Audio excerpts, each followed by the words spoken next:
Let's see how to configure the historian database. The historian configuration is done while defining the tag inside the communications section. Click on the historian icon to open the settings. You will find three options: Cyclic, Trigger, and On Change. In Cyclic, you can define the logging interval starting from 1 second onwards.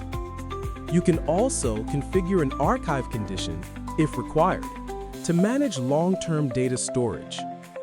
For the measurement name, that is, the database, you can either create a new one or assign an existing database. This setup ensures that your process data is logged and archived as per your specific requirements for analysis and reporting. In the trigger mode of historian configuration, you need to select the tag and then define the logging condition along with the insert condition for the database. All permutations of conditions are possible. For example, logging on the rising edge or falling edge, and insert on rising edge or falling edge and insert. Additionally, the timestamps of these conditions can also be stored in the database, along with the associated parameter values.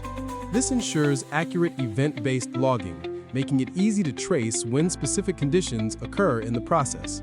In the On Change mode, the system will log data whenever there is a change in any of the configured parameters. This method ensures that only updated values are stored, reducing unnecessary data logging while still capturing all variations in process values.